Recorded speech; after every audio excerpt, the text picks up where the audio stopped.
Well, hello, hello. I hope everyone's doing good this morning. I'm managing to function with an hour less sleep, and I did remember to put the toonie underneath my son's bed, pillow. Now let's just get started here. Trains across Iran's capital, Tehran, are continuing to explode after Israel and U.S. strikes on oil depots and infrastructure. It's a wild video.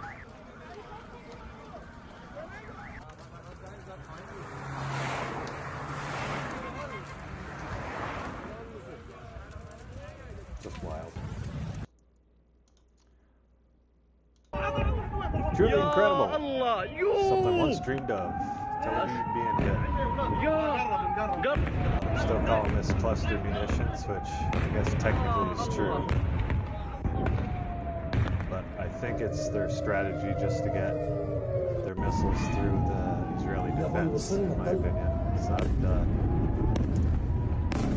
war crime they're trying to make it out to be, even though war is evil. Just awful. Doesn't show any signs of slowing down, that's for sure. A week later. Okay, guys, we gotta get off the roof. These are coming down right next to us here. They're coming down. One just about. We gotta go inside.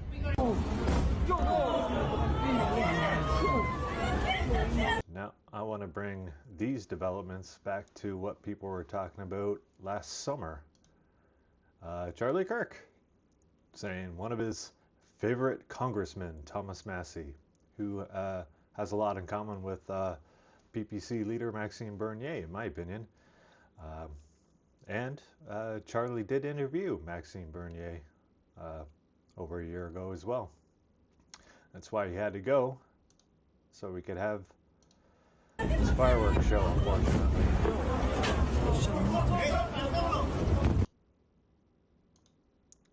Now, on to Canadian news.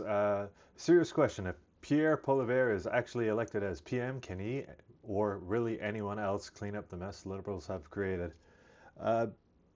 No, he won't be able to do it because his plan is just more of the same.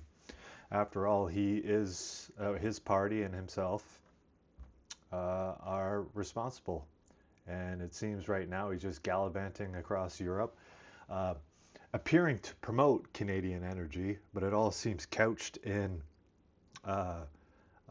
pushing against Russia, pushing against Iran. You know, just perpetuating that narrative.